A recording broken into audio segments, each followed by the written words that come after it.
Hola a todo el mundo. Soy Yuval. Es un placer estar aquí. Soy historiador, por lo que me interesa cómo hemos llegado hasta aquí. Y cómo cosas que pasaron hace muchísimo tiempo aún determinan nuestra vida hoy en día. Creo que intentar entender cómo llegamos a donde estamos es algo que me ha cautivado desde pequeño. Uno de mis primeros recuerdos es de cuando tenía 6 años y vivía en Israel. Aún vivo en Israel. Estaba viendo la tele, era 1992.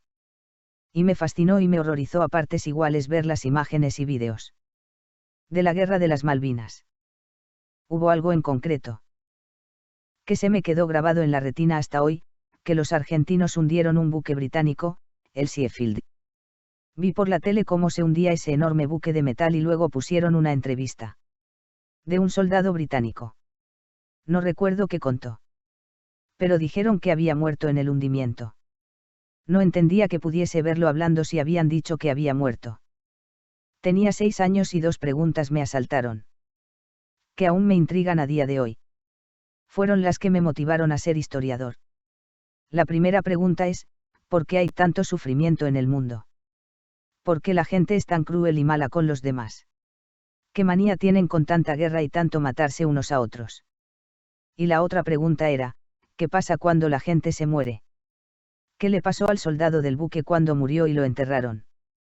Ahí estaba yo, viéndolo hablar en la tele, pero estaba muerto. ¿Dónde estaba en realidad? Esas 2 preguntas me llevaron a estudiar historia. A descubrir cómo llegamos hasta aquí. ¿Por qué hay quien que cree que la guerra es parte natural del mundo, que la gente es así? Pero a mí eso no me cuadraba porque toda la gente que yo conocía eran buenas personas. Querían a sus padres, a sus hijos, les gustaba jugar. ¿Cómo pasan de ser buena gente a declarar guerras? Y matarse unos a otros. ¿De dónde se hila eso? Y con respecto a la otra pregunta, la de qué pasa después de morir. Evidentemente, se lo pregunté a mis padres, a mis hermanas mayores, a mis profesores. Y me contaron cada cuento. Me dio la impresión de que no tenían ni idea. Se inventaron esas historias, o alguien se las inventó, y no sabían qué pasaba en realidad. Durante muchos años me fastidió que los adultos fuesen por la vida preocupándose por la cuenta bancaria, por yo qué sé, o mis notas. Pero no por lo que hay después de la muerte. Ni de dónde salían todas esas historias tan locas. Como historiador, sigo indagando en esas 2 preguntas. ¿Qué da lugar a tantas guerras en el mundo y, en términos más generales, a qué se debe tanto sufrimiento? ¿De dónde viene? Pero también de dónde sacamos esas historias que nos transmitimos unos a otros. ¿De dónde salen? ¿Son ciertas o alguien se las inventó en algún momento? Hace miles de años, se las contó a varias personas, que a su vez se la contaron a otras. Y así hasta que me las contaron a mí. Una última cosa que me gustaría añadir. La historia no concierne solo el pasado, también el futuro. En realidad, cuando estudiamos la historia, lo que buscamos es entender a la gente. ¿Por qué la gente actúa de cierta manera y si pueden actuar de otra? Tengo la esperanza de que, si logramos entender cómo se comporta la gente, podamos aprender a ser mejores. Si tenéis dudas sobre esto o sobre cualquier cosa que os ronde la mente, adelante. Hola, Yuval. Hola. Mi nombre es Erika y tengo 12 años. En tu último libro, explicabas la historia de la humanidad para niños y jóvenes. Somos los humanos imparables. Mi último libro es para niños. En cierto modo, lo escribí para mí mismo. Para dar respuesta a las inquietudes que tenía de pequeño. Estoy muy contento de tener aquí a Ricard, que me ayudó con las ilustraciones del libro. Creo que deberían salir ahora detrás de mí, si no me equivoco. Sí. Aquí tenemos una ilustración del libro. Yo no sé dibujar así, por eso he colaborado con Ricard, que es un ilustrador magnífico y hace unos dibujos maravillosos. El libro se titula Imparables. Imparable se puede entender de 2 maneras distintas. Por un lado, significa que los seres humanos somos el animal más poderoso del mundo y nadie puede pararnos. Ni los leones ni los elefantes ni las ballenas. No pueden detenernos. Tenemos mucho más poder que ellos. Si decidimos destruir el bosque en el que viven o contaminar el océano en el que viven, no pueden hacer nada para evitarlo. No hay ninguna fuerza en el mundo capaz de detenernos. Por otro lado, el otro significado de imparable es que tampoco podemos pararnos a nosotros mismos. A menudo, poco importa lo que logremos, no nos vale. No nos satisface. Siempre queremos más. No tenemos límite. Quien tiene $1.000.000, quiere 2. Quien tiene 2, quiere 10. Siempre es así. Un rey que manda sobre un reino pronto quiere conquistar otro. Esa es la razón de que siempre causemos tanto caos. Y estragos por el mundo, porque no sabemos cuándo parar. Y cómo quedarnos satisfechos con lo que tenemos. También significa que, aunque seamos los animales más poderosos del planeta, no implica que seamos los más felices. Para ser feliz no hace falta tener poder. Basta con estar satisfecho con lo que tienes. Y eso es algo complicadísimo. Para los seres humanos. Por eso, durante miles de años, desde la Edad de Piedra, se nos ha dado también ganar más y más poder, volvernos más poderosos. Pero nunca se nos ha dado bien convertir ese poder en felicidad. Podemos constatarlo incluso a nivel individual. Pensad en la gente más poderosa del mundo ahora mismo. Los líderes políticos, los presidentes, los primeros ministros y los multimillonarios más poderosos. No son gente especialmente feliz. Yo considero que esto afecta a toda nuestra especie. No dejamos de inventar cosas nuevas, de crear nuevas herramientas. De explorar sitios nuevos, incluso nuevos planetas, con la esperanza de que lo próximo que creemos, el próximo lugar que conquistemos, por fin nos satisfaga y nos haga felices. Pero nunca llega. Creo que la mayor pega de los humanos del siglo XXI es que tenemos tanto poder que no solo podemos acabar con otros animales, sino que corremos el riesgo de acabar con nosotros mismos. Si no encontramos la manera de convertir ese poder en felicidad. Si no logramos estar satisfechos con lo que tenemos en lugar de seguir aspirando a cada vez más y más. Hay muchas probabilidades de que acabemos con nosotros mismos. Hola. Soy Félix, soy profesor. Yuval, uno de los cuentos que utilizas para explicar la evolución del ser humano a los niños. Es la isla de las flores. ¿Podrías hablarnos de este cuento y por qué esta isla es tan especial para los seres humanos? Uno de los descubrimientos más interesantes de los últimos años es que durante gran parte de la historia en la que ha habido humanos en el mundo, coexistieron muchas especies distintas de humanos. Hoy, vayas a donde vayas en el mundo, te encuentras a los mismos humanos. Gente como vosotros y como yo. Da igual que vayas a España, a Israel, a África, a América, a Australia. Somos iguales. La misma especie humana. Pero es muy curioso porque si viajas por el mundo, no te vas a encontrar a las mismas especies de osos. Si vas a Norteamérica, hay osos grises. Aquí en España no sé si hay osos, pero no serán los mismos, serán pardos o negros. En China tienen osos panda. También existen los osos polares. Hay distintas especies de osos según donde vayas. Igual que también hay distintas especies de serpientes, de aves y peces. ¿Por qué entonces hay solo una especie humana? La cosa es que si te remontas muchísimo en el tiempo, decenas de miles de años, llegas a una era en la que coexistían muchas especies humanas distintas en el planeta, como del resto de animales. Los historiadores y los arqueólogos que hacen excavaciones para buscar vestigios de la antigüedad tienen muchas pruebas de esas otras especies humanas.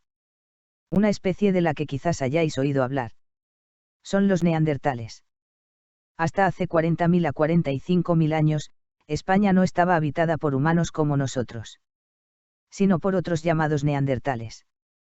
Había una isla en lo que ahora es Indonesia, la isla de Flores, habitada por una especie humana radicalmente distinta. Eran seres humanos muy pequeños, enanos.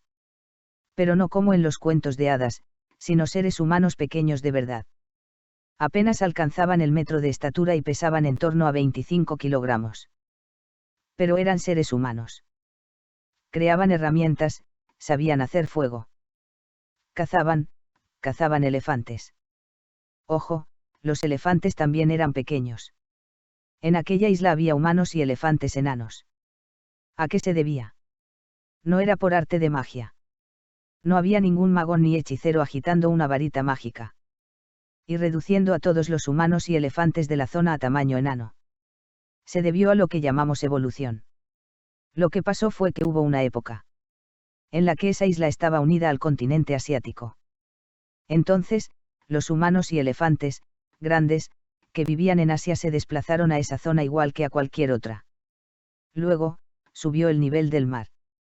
El nivel de los océanos subió y ese trocito de tierra quedó aislado del continente.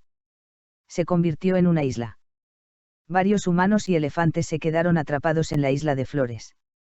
No había mucho que comer en Flores. Así que a los humanos y los elefantes más pequeños, como necesitaban menos sustento, les era más fácil sobrevivir. Solemos dar por hecho que ser grande es una ventaja, pero no es así. Hay ocasiones en la vida en las que conviene más ser pequeño. Y esta era una de ellas porque los de mayor tamaño fueron los primeros en morir. Los pequeños lo sobrellevaron mejor. Así, cuando el hombre más pequeño y la mujer más pequeña tuvieron descendencia, eran niños especialmente pequeños. Lo mismo ocurrió en la siguiente generación. Pongamos que de cada 5 niños, los más grandes necesitaban más comida. Como apenas había, morían y los pequeños sobrevivían. Y así, generación tras generación. Los pequeños sobrevivieron dando paso a gente cada vez más pequeña. Tampoco había una diferencia abismal. Por cada generación quizá encogían un par de centímetros. Pero después de varios miles de años, los humanos grandes se volvieron enanos. Y los elefantes grandes se convirtieron en elefantes enanos. Y eso es el proceso evolutivo. Esto les pasa a todos los animales. Todos los animales del mundo, todas las plantas, incluso los virus. Acordaos del coronavirus, evolucionan. Cambian constantemente. Lo mismo nos ocurre a los humanos, no solo a los de Flores, todos evolucionamos. ¿Por qué ya no existen hoy en día? Esa es una de las grandes preguntas que investigan los historiadores. Parece ser que los llevamos a extinción. Nuestra especie, llamada Homo sapiens, todos somos sapiens. Vivíamos en África en la época en la que los humanos enanos vivían en Flores. Cuando abandonamos África y nos expandimos por el mundo, algunos de los nuestros llegaron a la isla de Flores. Y en apenas unos miles de años desaparecieron los humanos enanos de Flores. ¿Qué pasó? Nadie lo sabe a ciencia cierta. Una opción es que nuestros ancestros los matasen. La otra es que nuestros ancestros compitiesen con ellos. Por la poca comida de la isla. Nuestra especie llegó, cazó a los elefantes enanos. Recolectó toda la fruta, no dejaron nada para los humanos enanos y desaparecieron. La cuestión es que ya no existen, por desgracia. Hola, Yuval. Mi nombre es Clara. Te sugiero viajar a los tiempos que se remontan al ser humano, al origen del ser humano. ¿Qué superpoder obtuvieron los sapiens para poder gobernar el planeta de hoy? A ver, ¿cuál fue el superpoder de nuestra especie, los Homo sapiens, que les permitió salir de África y conquistar el mundo entero, incluso la diminuta isla de Flores?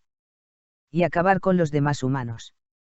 Si os fijáis en nosotros, a nivel individual, no somos animales especialmente fuertes ni poderosos. Los elefantes son mucho más grandes y fuertes que nosotros. Los guepardos son mucho más rápidos que nosotros. Las serpientes son venenosas. Las águilas pueden volar. Los delfines pueden nadar. ¿Qué hacemos nosotros? Si montásemos un combate de boxeo entre un ser humano y un chimpancé, el chimpancé ganaría de calle. No somos animales especialmente fuertes a nivel individual. Tampoco somos más listos que otros animales. Sí, sabemos muchas cosas que otros animales no. Pero también al contrario. Los chimpancés saben muchas cosas que yo ignoro. Lo que nos convierte en el animal más poderoso del mundo es que podemos cooperar en grandes grupos. Y cambiar nuestra forma de cooperar constantemente. Los grandes logros de la historia se debieron a nuestra increíble capacidad para cooperar. Pensad en la llegada del hombre a la Luna. La nave espacial y la misión a la Luna no fueron cosa de una persona en particular, ni de un par. Para construir una nave y llegar a la Luna hace falta que cooperen millones de personas. Igual que para construir las pirámides, un templo o una ciudad. Hace falta la cooperación de millones de personas. Cada día de nuestra vida cooperamos con muchísima gente. Quizá no tratemos con millones de personas a diario, pero sí cooperamos con ellas. Al comer, por ejemplo. Pocos de nosotros cultivamos lo que comemos. Muchos no cultivamos en absoluto. Yo no cultivo nada, solo unas plantitas para hacerme mi té de hierbas. Pero ya está. Todo lo que como a lo largo del día, el pan, la fruta, el arroz, lo que sea. Lo han cultivado otros por mí. Si me fijo en lo que como, a veces viene de la otra punta del mundo. Hay desconocidos en la otra parte del mundo, a miles de kilómetros de mí, cultivando mi comida. Igual con la ropa que llevo. Yo no sé hacerme la ropa. Hay personas que viven a miles de kilómetros. ¿Y que han hecho la ropa que llevo? Yo no tengo más que ir a la tienda y comprar la ropa y la comida. ¿Cómo lo hago? Con el dinero que gano trabajando en la universidad enseñando a estudiantes. O escribiendo libros que luego vendo. Yo no conozco a quienes compran mis libros. A lo sumo conoceré a un par de ellos, pero, aunque no conozca a la mayoría de mis lectores, compran mis libros e invierto ese dinero en comprar comida. Es una cooperación a un nivel inimaginable para cualquier otro animal.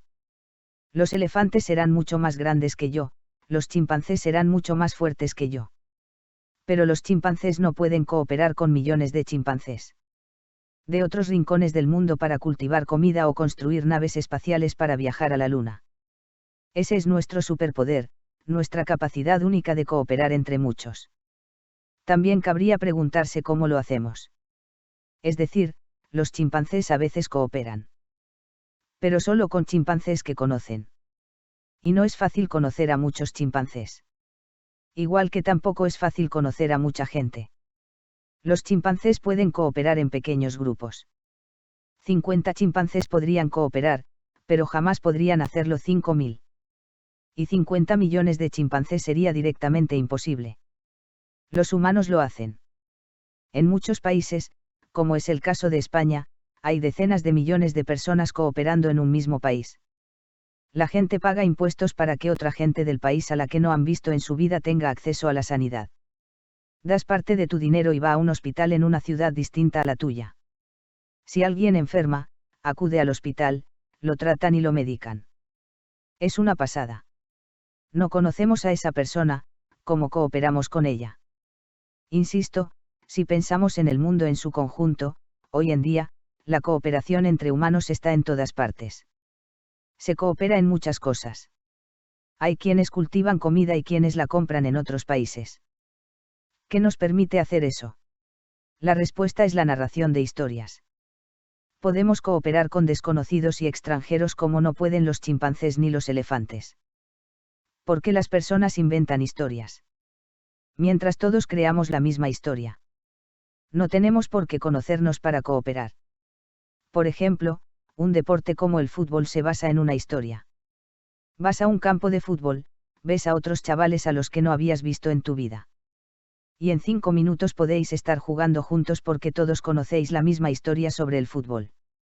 Si yo pensase que el objetivo en el fútbol es mantener el equilibrio sobre el balón y que quien más aguante sin caerse gana. Si pensase que eso es el fútbol, no podría jugar. Todos tenemos que conocer y aceptar la misma historia. Y en la misma línea, ¿cómo es que le compramos comida a desconocidos? Pues porque aceptamos el cuento del dinero. Puede resultar extraño decir que el dinero es un cuento, pero ¿qué es? Si pensáis que es el dinero, es algo que usamos constantemente. Siempre queremos más, o algunos, pero ¿qué es exactamente? Antiguamente, el dinero eran trozos de papel, como los euros y los dólares. Si te paras a pensarlo, es raro que a la gente le guste tanto. Porque ni se come ni se bebe. Tampoco sirve para vestirse. No puedes hacer nada con él. Ofrécele a un cerdo un maletín con 1.000.000 de euros. O una manzana. El cerdo siempre va a elegir la manzana. Ningún cerdo elegiría el $1.000.000. ¿Para qué quiere $1.000.000? La manzana entiende que se la puede comer. Los humanos casi siempre elegirán el $1.000.000.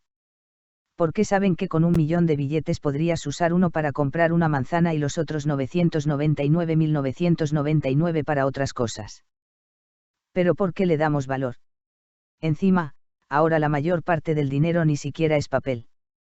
El 90 y pico por ciento del dinero que hay en el mundo no es papel. Solo es información electrónica que fluctúa entre ordenadores. Cada vez menos gente usa dinero en efectivo para comprar cosas. No es más que información pasando de un ordenador a otro. Trabajo un mes para que a final de mes alguien mande información de un ordenador a otro. Y ya está. ¿Por qué funciona? Funciona porque existe una historia sobre el dinero. Los mayores cuentacuentos del mundo son aquellos que cuentan historias sobre el dinero. Porque es la única historia que se cree todo el mundo. No todos creemos en Dios. No todos creemos en Papá Noel, o lo que sea. Todo el mundo, o casi todo, cree en el dinero.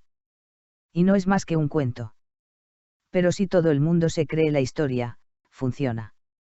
Si yo cojo este trozo de papel y se lo doy a una desconocida a la que no he visto en mi vida, a cambio me dará una manzana para que pueda comer. Ahora es el mismo cuento, pero sin trozos de papel. Solo es información digital en un ordenador. Con eso basta. Este trocito de información en el ordenador vale una manzana. Y mientras todo el mundo se lo crea, funciona. A veces, la gente deja de creérselo y entonces hay un problemón. La mayor parte del tiempo, todos nos creemos el cuento y, mientras lo hagamos, funciona. Eso es lo que nos hace más poderosos que los elefantes, que los leones, que los chimpancés y que cualquiera. Podemos cooperar con millones, con miles de millones de personas. Para construir ciudades, naves espaciales, carreteras. Cultivar comida y lo que haga falta porque nos creemos todas esas historias. Hola, Yuval. Soy Vera. En tu libro Imparables, hablas de los primeros selfies de la historia. ¿De qué época son y cómo eran? Los primeros selfies de la historia de los que tenemos constancia datan de hace 40.000 a 45.000 años en Indonesia. También tenemos selfies de la Edad de Piedra, en cuevas de España y Francia y otros lugares. Todos son pinturas rupestres. La más antigua es de Indonesia. Allí, en unas cuevas, podemos ver el contorno de manos humanas. Varias personas estamparon su mano en el muro de una cueva, hace decenas de miles de años. Y las pintaron. Crearon pintura mezclando rocas de colores. Con agua y con otros químicos. Así prepararon pintura. Hasta donde sabemos, cogieron un tubo de madera. Un trozo de madera hueco, lo llenaron de pintura. Apoyaron la mano, soplaron en el tubo y rociaron las manos de pintura. Al retirar la mano, en la pared de la cueva quedaron los contornos. La imagen invertida de las manos. Se puede ir a Indonesia a ver estos pseudo-selfies. Es una imagen de uno mismo hace 45.000 años. Es alucinante, si lo piensas. No está claro por qué lo hacían. Si era para dejar huella, para dejar su huella para las generaciones futuras. Quizá fuese una manera de comunicarse con los espíritus o los dioses o algo así. También hay sitios donde se han hallado una especie de selfies. En grupo en las que varias personas se reunieron y todos pusieron las manos para rociarlas de pintura. Se hicieron un selfie de grupo. Hay una cueva muy famosa en Argentina que se llama la Cueva de las Manos. Porque hay una pared enorme cubierta con estos selfies rupestres. De hace miles y miles de años. Como decía, no sabemos cómo interpretarlos. Pero si queréis podéis hacerlos ahora también. Los selfies que os sacáis con el móvil, a saber cuánto perdurarán. Pero si vais a una cueva, cogéis pintura y os la rociáis en la mano. Quizá en 40.000 años alguien la descubra y sepa algo de vosotros. Lo que sí sabemos a raíz de analizar las distintas huellas, estas manos antiguas. Es que muchas de ellas, la mayoría, probablemente, eran de niños y adolescentes. Puede que fuese de esas cosas que a los adultos les parece una ridiculez y una pérdida de tiempo y pintura. Pero aquí están, 40.000 años después. Hola, Yuval. Soy profesora y me llamo Patricia. Tu primer libro, Sapiens, sigue siendo uno de los libros más vendidos del mundo. Me encantaría que compartieras con nosotros cuál fue tu idea principal. ¿Y por qué crees que ha llegado tanto a la sociedad? Mi objetivo principal con ese libro es el mismo que con Imparables. Sapiens era para adultos e Imparables busca ser lo mismo. Para niños de 8, 10 o 12 años. La idea es contar en un libro de forma accesible, fácil de comprender, e incluso divertida, toda nuestra historia, la historia de nuestra especie, de los humanos. Desde la época en la que éramos meros animales, simios que vivían en la sabana africana. Y que distaban poco de las cebras, los chimpancés o las jirafas. Hasta hoy, hasta el siglo XXI, cuando somos casi dioses. Tenemos los poderes divinos de la creación y la destrucción. Podemos volar por el aire y volar ciudades en 1000 pedazos. Podemos crear nuevas formas de vida. Gracias a la ingeniería genética o la inteligencia artificial. La pregunta que hay que hacerse es cómo ese simio de la sabana africana se convirtió en una especie de dios. Que controla el mundo entero e incluso el destino de los demás animales. Puede que no nos consideremos dioses, pero si nos imagináis desde el punto de vista de un chimpancé, de un elefante o de una rata, sí que parecemos dioses por lo que somos capaces de hacer. Ese es el objetivo principal del libro y creo que el éxito que ha tenido. En parte se debe a que la gente quiere conocer nuestra historia. También a que siempre intento relacionar esos acontecimientos lejanos del pasado con la vida actual. A mucha gente la historia les resulta aburrida e irrelevante. Piensan que la historia es una lista de reyes muertos. Que vivieron hace miles de años y lucharon guerras y batallas. ¿A mí qué más me da? ¿Qué tienen que ver conmigo esos reyes? Yo creo que el propósito de la historia es entender cómo acontecimientos de un pasado muy lejano siguen determinando nuestra forma de vida y nuestros sentimientos en la actualidad. Por ejemplo, cuando era pequeño, a veces me desvelaba en mitad de la noche muerto de miedo. Por si había un monstruo debajo de mi cama o en la habitación. A veces todavía me pasa. ¿Por qué pasa eso? No es que me pase nada raro. Si a vosotros también os pasa, no os pasa nada raro. Es un recuerdo de un pasado muy lejano. Es por nuestra historia. Hace cientos de miles de años, cuando éramos animales, simios de la sabana. Había monstruos de verdad que se zampaban a los niños en plena noche. Estabas tan tranquilo durmiendo bajo un árbol en verano en la sabana y un guepardo o un león llegaba y te zampaba. Si cuando oías un ruido, te despertabas y llamabas a tu madre. O te subías al árbol o lo que fuera, sobrevivías.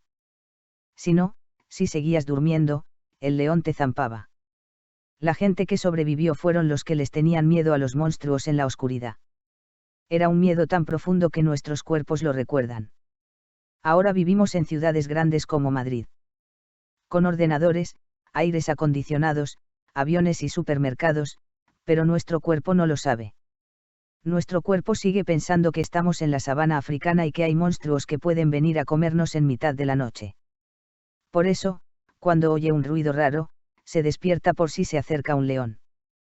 Hay más aspectos de nuestra vida para los que encontramos explicación en el pasado.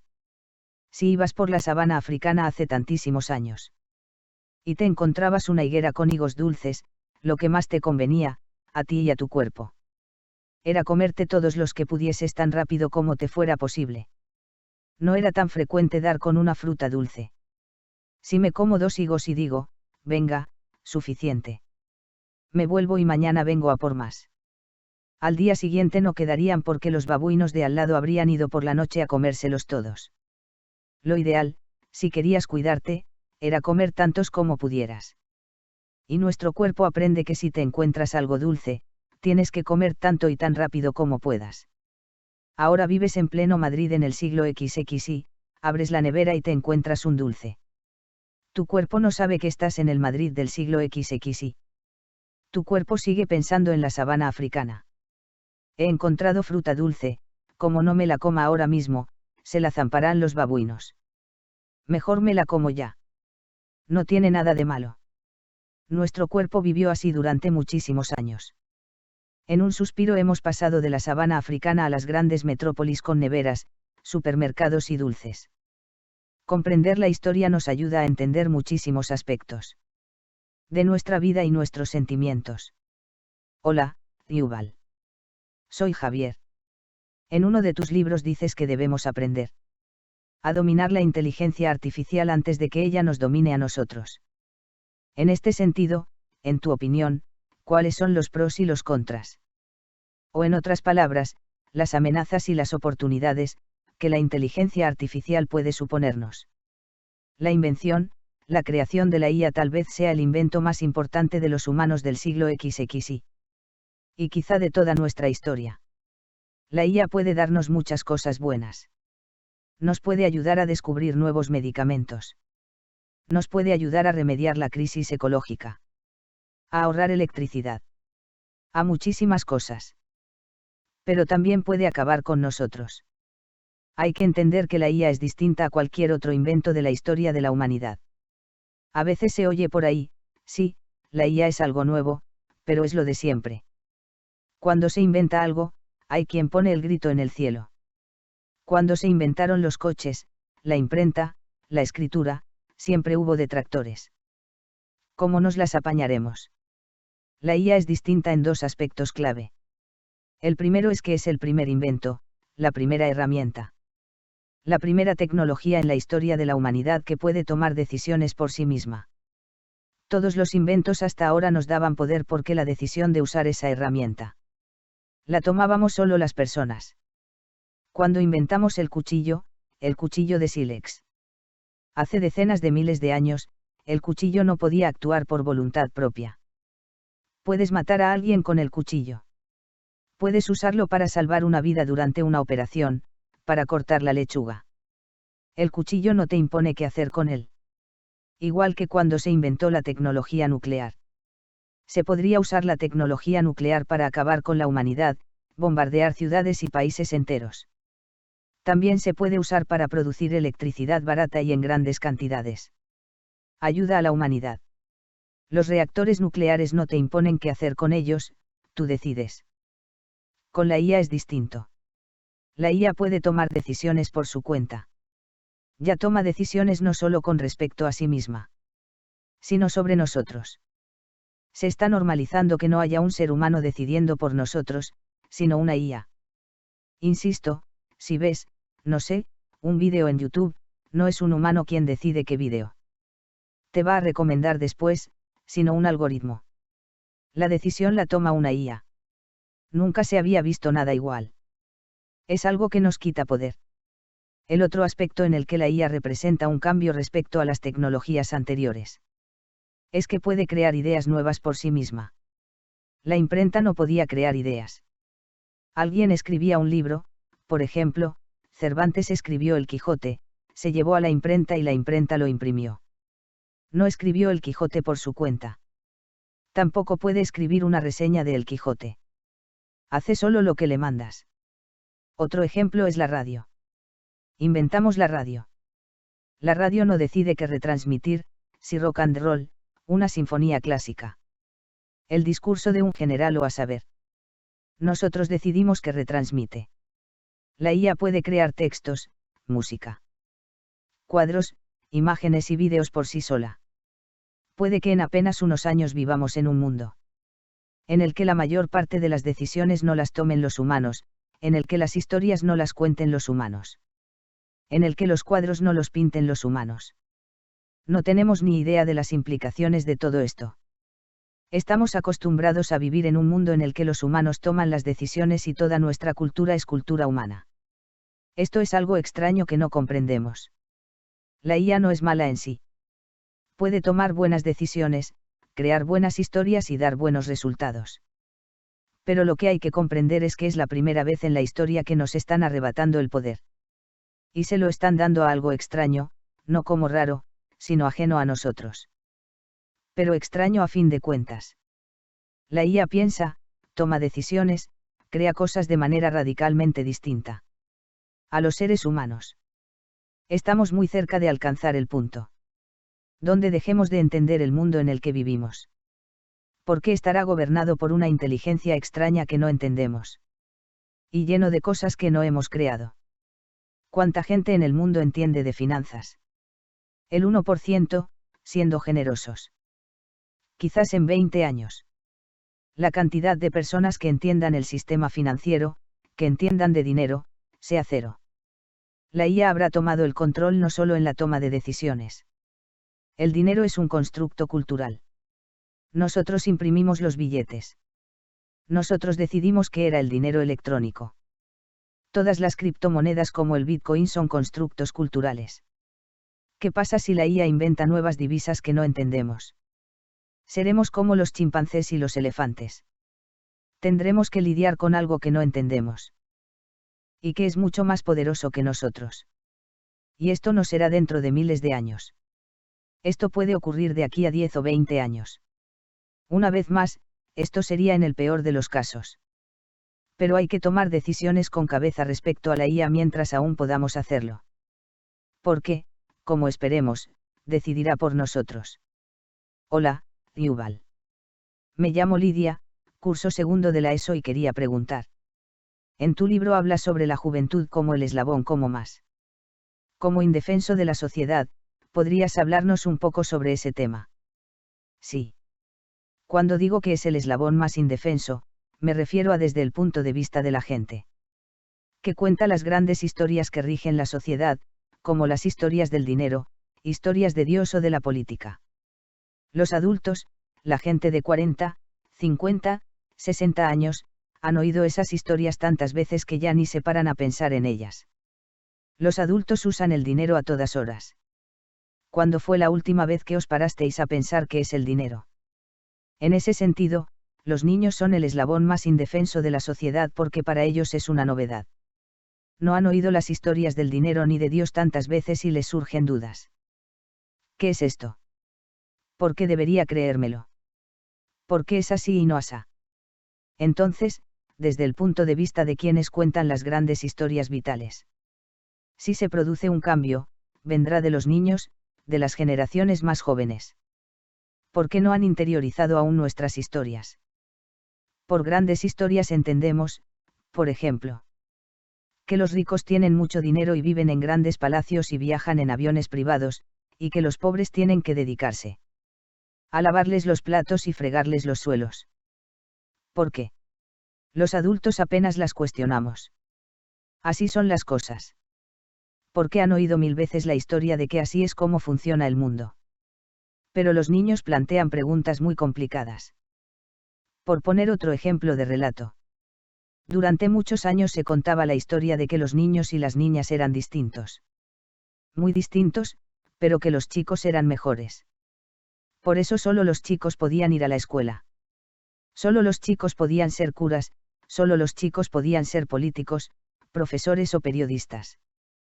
Y eso es una historia que se inventó alguien. No era cierto, evidentemente. Pero la gente repitió tanto esa historia que todo el mundo estaba convencido de que así eran las cosas. Hasta hace no mucho, en España mismo, las mujeres no podían ir a la universidad. Ni votar en las elecciones. Si no me equivoco, todavía no pueden ser curas en la iglesia. Los adultos aceptaron que así eran las cosas y punto. Dios decía que no pueden, así que no pueden. Pero los jóvenes lo cuestionan. ¿Por qué? Es cierto. Este último siglo, en muchos países del mundo, España incluido, la gente se ha dado cuenta de que no es cierto. Es una historia de hace siglos, milenios. Y no tenemos por qué seguir creyéndonosla. Se acabó el cuento de que los chicos son mejores que las chicas. Las chicas pueden ir a la escuela, a la universidad, ser políticas, profesoras y lo que se propongan. Nuestra sociedad se erige sobre historias que alguien se inventó en algún momento. Algunas de esas historias son buenas y nos ayudan a cooperar, pero otras son tremendamente dañinas. Por eso es bueno que la gente las cuestione. De verdad es así. Y cuando se dan cuenta de que es un invento, pueden usar nuestro superpoder de inventar y contar historias para cambiar el relato. Esto ha pasado una y otra vez a lo largo de la historia. A menudo, como decía, los niños son el eslabón más indefenso de la sociedad en el sentido de que son los que desconocen las grandes historias. Por eso son quienes las cuestionan. Y pueden hacer que cambien. Yuval, ¿por qué dices que todas las personas deberíamos estudiar historia y hacernos preguntas? No es obligatorio, pero creo que ayuda en la vida. Una de las cosas que se aprenden con la historia. Es de dónde vienen las historias y eso nos ayuda a discernir las verdades del mundo. De las historias inventadas por los humanos hace cientos o miles de años. Es una parte clave de la historia. No trata del pasado, la historia casi nunca trata del pasado. El pasado ya pasó, no podemos volver atrás. No podemos volver a la Edad de Piedra ni a la Edad Media. ¿Por qué las estudiamos entonces? ¿Por qué se estudian la Edad de Piedra o a los reyes católicos? ¿Por qué son relevantes para la vida actual? Ya sea respecto a nuestros sentimientos, nuestras emociones, nuestras ambiciones. O para entender todos estos temas complicados como lo que decía del dinero. Os pongo otro ejemplo, las empresas. Cada día de nuestra vida tratamos con empresas. ¿Qué son? Para entenderlo, hay que entender la historia porque no son animales, no surgen de la biología. No crecen como los árboles ni viven en el mar como las ballenas. Son constructos. De nuevo, son historias. Pero para vivir en el siglo XXI. Independientemente de que seas un adulto o un niño de 8 años, tienes que entender lo que son. Porque hay que tener cuidado con ellas. Igual que en el pasado enseñaban a los niños. A cuidarse de los leones y los elefantes. ¿Qué pasa si un elefante enfurecido se dirige hacia ti? ¿Qué haces? Era importante saber qué hacer. Hoy en día sería muy raro vernos en esa situación. Si no conocemos una historia, cuando surjan problemas, será muy complicado cambiarla y protegernos. Yuval, ¿cuál dirías que es el más grande desafío al que nuestra humanidad se enfrenta? Vaya. ¿Cuál es el mayor desafío al que se enfrenta la humanidad? Tenemos 3 grandes desafíos a nivel mundial ahora mismo. Uno es el desafío ecológico. Con todo el poder que tenemos, cada vez estamos destruyendo más el mundo. Estamos matando al resto de animales, estamos talando los bosques, estamos contaminando los océanos. Y nos estamos cargando el suelo en el que vivimos. Y no sabemos parar. Quienes hacen eso no tienen mal fondo, simplemente no saben parar. Es un desafío enorme. Otro de los grandes desafíos. Es el que mencionábamos antes de la inteligencia artificial y las nuevas tecnologías que estamos inventando. Estamos creando algo que podría ser más poderoso que nosotros. Y sí, podrá pararnos. Pero tal vez de una forma que no nos gustaría. Hay que andarse con cuidado. Ese es el segundo gran desafío. Y por último, el tercer desafío. Si nos remontamos al principio de este encuentro, he hablado de las guerras y de la tendencia de los humanos. Incluso de los buenos, a hacernos cosas terribles unos a otros. Ahora tenemos tanto poder que como haya otra gran guerra en el mundo, como la Primera Guerra Mundial o la Segunda Guerra Mundial. Posiblemente será la última porque no sobreviviremos. Podríamos pensar que los humanos somos tan listos. Que no acabaríamos con nosotros mismos, pero creo que la paradoja de los humanos es que somos animales tan listos. Que no podemos evitar hacer estupideces. No sabemos parar. No sabemos frenarnos. Y ese sería el tercer desafío. Creo que la clave de todos estos desafíos es nuestra habilidad para trabajar en equipo. Si logramos dejar de pelearnos y cooperamos, podremos solucionar los demás problemas. Tenemos poder y conocimiento de sobra. Para lidiar con el desafío ecológico, para evitar el cambio climático, para salvar al resto de animales. Para acabar con la contaminación. Podríamos lograrlo. Incluso en ese aspecto somos imparables. Si nos pusiésemos todos de acuerdo para hacerlo, nada podría detenernos. Lo conseguiríamos. Lo mismo en el caso de la IA, de la inteligencia artificial. Si todos acordásemos trabajar en equipo. Para tener cuidado con ella, para dictar leyes y normas para evitar que nos pase por encima. También podríamos conseguirlo. Pero no se está haciendo. En lugar de eso, nos estamos peleando cada vez más y más entre nosotros. Creo que ese es el mayor desafío al que nos enfrentamos. Somos nuestro mayor enemigo. Tenemos que descubrir cómo pararnos y aprender a controlarnos. Creo que es un problema que en gran medida surge del superpoder de contar historias. Es una virtud, sí. Hacemos mucho bien con las historias que contamos. Como lo del fútbol, que comentábamos. Es una historia y es divertido jugar juntos al fútbol. Pero algo terrible que hacemos con las historias es contarnos que somos diferentes a los demás. Cada grupo de gente del mundo tiene una historia que dice no solo que somos distintos a los demás, sino que somos mejores. Somos mejores, superiores. Y más importantes. Todos nos creemos el ombligo del mundo y que el mundo gira a nuestro alrededor. Por eso no conseguimos cooperar. Pero eso no es cierto. Solo está en nuestra cabeza. Venga a inventarnos historias de que somos mejores que nadie. Que somos más importantes, pero solo está en nuestra cabeza. Todos tenemos esa misma historia y todos estamos equivocados. Nadie es mejor que nadie. Nadie es más importante. Tal vez la forma de darse cuenta de ello es dejar las historias a un lado de vez en cuando y centrarse en el cuerpo. Si nos fijamos en el cuerpo, enseguida nos damos cuenta de que todos somos iguales. Nuestros cuerpos no son distintos. A todos nos encanta comer dulces. Todos tenemos que dormir por la noche. Todos nos despertamos asustados en mitad de la noche. Y no solo las personas, también otros animales. Una mofeta, cuando se acerca un zorro, llama a su madre. Porque todos los mamíferos y las aves, al menos de pequeños, dependen de sus padres. La conexión entre hijos y padres no se la inventó ninguna cultura humana. Viene de hace muchísimo tiempo, mucho antes de que hubiese humanos en el mundo. Tenemos que recordar esas cosas. Vale que tenemos distintos idiomas y religiones, pero eso es reciente. Todas las naciones del mundo, que si los españoles, los franceses, los rusos, los ucranianos, los chinos, son todas de los últimos 5000 años. Si nos remontamos 5000 años en el tiempo, no había cristianos ni judíos ni musulmanes. Ni rusos ni ucranianos ni chinos. Es todo de los últimos 5000 años, y eso no es nada. Parece una barbaridad de tiempo, 5000 años, pero lleva habiendo humanos en el planeta millones de años. Y lleva habiendo animales en el mundo cientos de millones de años. Si buscamos en lo más profundo de nuestro interior, descubrimos que hay muchas más similitudes entre todos, incluso con los animales.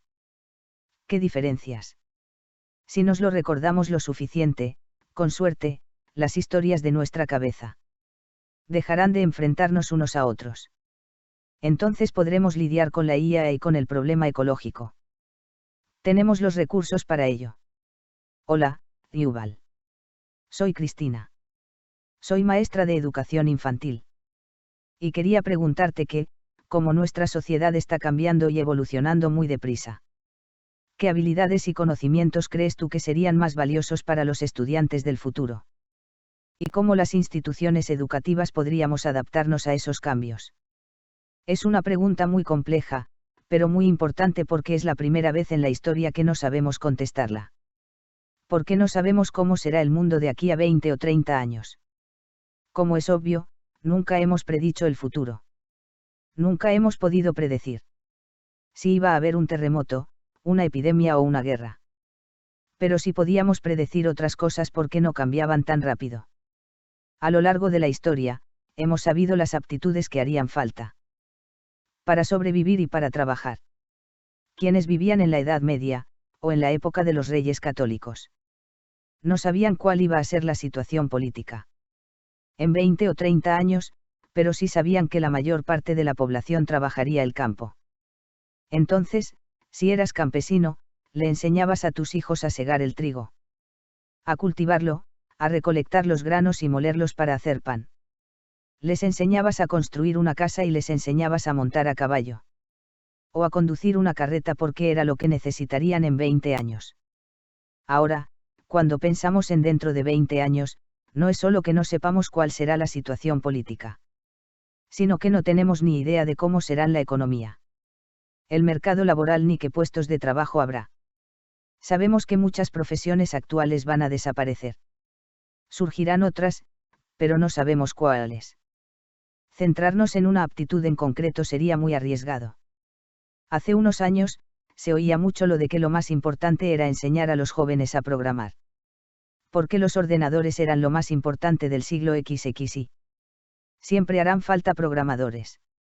Es buen sector. Enseñad a los niños a programar. Ahora, la IA de última generación ya sabe programar. Y mejora a pasos agigantados. Puede que en 20 años tampoco hagan falta programadores ya. Al menos, programadores humanos. Quizá harán falta cosas totalmente distintas. No sabemos cuáles. Enseñarles a los jóvenes un conjunto de aptitudes muy específicas. Es una pésima idea. Hay que inculcarles la importancia de seguir formándose. Y adaptándose a los cambios a lo largo de la vida. La única certeza respecto al futuro. Es que va a haber cada vez más cambios más grandes y más rápidos. A lo largo de la historia, nuestra vida se había dividido, a grandes rasgos, en dos etapas. En la primera parte de la vida, principalmente aprendías. Aprendías cómo funciona el mundo y adquirías aptitudes básicas. En la segunda parte de la vida, principalmente trabajabas. Entendedme, siempre se aprende algo nuevo. Pero los conocimientos básicos del mundo, las nociones básicas para ser campesino. Eso se adquiría de joven, y de adulto, de mayor, aplicabas lo que habías aprendido en la juventud. Eso se acabó. Ahora, lo que aprendiste en la juventud, cuando llegas a los 30 o los 50, ya no sirve. El mundo es radicalmente distinto. Hay que reaprenderlo todo. Es más, la clave para adaptarse al nuevo mundo es olvidar. Tienes que ser capaz de olvidar lo que crees que sabes. Porque lo que crees que sabes a menudo interrumpe y dificulta que aprendas cosas nuevas. Quizá tengas incluso que reaprender a andar y a ver. Antes, de bebé aprendías a andar y a ver y hasta que morías esa era tu forma de andar y ver, que cambiaba. Ahora, gracias a la creación de nuevos mundos virtuales, pasaremos cada vez más y más tiempo en la realidad virtual. Y las leyes de la física en la realidad virtual podrían ser distintas. Caminas de otra forma, ves de otra forma. Por eso, quizás a los 20, a los 50 o a los 60. Te toque reaprender a andar en un mundo distinto. Y eso es impredecible. Por eso hay que centrarse en inculcarles a los jóvenes. Que hay que seguir aprendiendo y adaptarse al cambio a lo largo de la vida y a tener la mente abierta. Probablemente, la aptitud más importante sea ser flexible, ser capaz de reinventarse una y otra vez a lo largo de la vida. Para eso, es crucial ser capaz de desprenderse de tus ideas. Ser capaz de decir, no lo sé. No es nada fácil porque, en la escuela y en la universidad, cuando alguien dice que no sabe algo, le ponen mala nota. Pero la capacidad de decir no lo sé requiere mucha honestidad y valentía. El primer paso hacia el conocimiento es reconocer que no sabemos algo. Si finges saberlo, nunca aprenderás nada nuevo. Y eso es muy importante ahora. Pero siempre lo ha sido. La ciencia se basa en la ignorancia. Lo que inventó la ciencia moderna no fue un descubrimiento de un conocimiento en geografía o astronomía, de Copérnico o Darwin, no. La gran revolución científica que dio lugar a la ciencia moderna fue el descubrimiento de la ignorancia. Durante miles de años, la gente pensó que lo sabía todo. Pensaban que un libro sagrado o un ser sagrado o lo que fuese tenía la respuesta de todo. No hace falta aprender nada nuevo, ya lo sabemos todo. La ciencia empezó cuando algunos humanos reconocieron que no lo sabían todo. No existe libro en el mundo que tenga respuesta para todo. No hay nadie en el mundo que sea omnisciente. Y ahora que tenemos la valentía y la honestidad de reconocer nuestra ignorancia, podemos ponernos a investigar. Eso es la ciencia. Hola, Yuval. Soy Yolanda. Me dedico a la salud mental. Conocemos nuestra civilización desde hace miles de años a través de la ciencia y todo el conocimiento. Ahora mismo estamos en unos momentos de mucha incertidumbre tanto respecto a un presente inmediato como a un futuro. Me encantaría que pudieses dar un mensaje a la gente joven de cómo utilizar sus superpoderes. Para hacer de este mundo, primero, más sostenible y un mundo más humano, mejor, más agradable. Sí. Creo que lo más importante que hay que entender es que nosotros hicimos del mundo lo que es. Y, por lo tanto, también podemos cambiarlo. El mundo tal y como lo conocemos.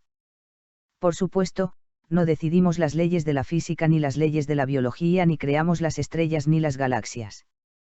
No creamos nada de eso, pero sí el mundo en el que vivimos a diario. Como las estructuras políticas, por ejemplo, que vivamos en países y estados. Las estructuras económicas, como que tengamos dinero o empresas, o las ideas culturales, como las religiones. O las distintas legislaciones de cada país. Son cosas que creamos nosotros. Nadie nos obligó a hacerlo. Nadie nos impuso que viviésemos en países ni cuáles tenían que ser sus fronteras. Ni que usásemos dinero ni qué tipo de dinero usar. No. Son cosas que decidimos los humanos por nosotros mismos. Nosotros inventamos esas cosas y, por eso mismo, si alguna de esas cosas da problemas, tenemos el poder y la responsabilidad de cambiarla. Todas esas cosas las construimos mediante historias. Ya sea la religión, la política o el dinero. Las inventamos contando historias. Y no tiene nada de malo, insisto. Las historias no son malas en sí, pero si una historia genera problemas, podemos cambiarla. Nosotros la inventamos, nosotros la creamos. Es importante que sepamos que tenemos ese poder. Y también es importante que usemos ese poder de vez en cuando, no todo el tiempo. Si andásemos cambiando todas las historias cada 2 por 3, la sociedad colapsaría. Es como con el fútbol. Si cada uno tuviese una idea distinta de lo que es jugar al fútbol, y la cambiase cada día, nadie podría jugar. Creo que el fútbol es un gran modelo de cómo puede funcionar el mundo en su conjunto. Porque necesitamos países, tribus y grupos propios. Pero también hace falta que se pongan de acuerdo en algunas cosas y cooperen entre ellos. La gente coopera porque acepta la misma historia de base, las mismas reglas básicas del juego. Si los españoles tuviesen unas normas para el fútbol y los franceses, otras distintas, no podrían jugar juntos. Me parece que es un buen modelo a extrapolar a gran escala en todo el mundo. Sí, pertenecemos a familias, países y religiones distintas, y está bien. Vosotros pagáis vuestros impuestos al gobierno de España o al de Argentina o al de México. Para que la gente de vuestro país tenga la mejor sanidad y educación. Pero al mismo tiempo tenemos y acordamos normas e historias comunes a todos los seres humanos. Que nos permiten lidiar con los problemas comunes y globales. Ya sean epidemias o el auge de la inteligencia artificial. La pandemia del COVID-19 amenazó al mundo entero. Los países intercambiaban información sobre cómo lidiar con ello. Si un país desarrollaba un medicamento o una vacuna que protegiese a las personas, también se beneficiaban el resto de países. Creo que ese debería ser nuestro modelo. Que convivan nuestras historias nacionales locales propias con las grandes historias que ayudan a personas del mundo entero a cooperar por un objetivo común. Yuval, ¿eres optimista sobre el futuro? ¿Y por qué? Es una pregunta que me hacen mucho. La verdad es que intento no ser optimista ni pesimista. Los pesimistas piensan, todo está perdido. No hay nada que hacer. Vamos a morir, y no hacen nada porque piensan que no hay solución posible. Si te pasas de optimista y crees que todo va a salir bien, no te preocupas y tampoco haces nada. Porque todo acabará saliendo bien. ¿Para qué? El punto intermedio es ser realista. Entender que nos enfrentamos a grandes desafíos. Pero saber que aún tenemos mucho poder. Tenemos todo lo necesario para hacerles frente. Hay que ser realista y hacer algo al respecto, responsabilizarse. En muchas ocasiones los problemas son por nuestra culpa, es nuestra responsabilidad resolverlos y arreglarlos. Espero que esa sea la conclusión que saquemos de todo lo que hemos hablado aquí. Que somos la fuerza más poderosa del planeta. No son los elefantes ni las ballenas ni los leones. Nada ni nadie puede pararnos si nos equivocamos.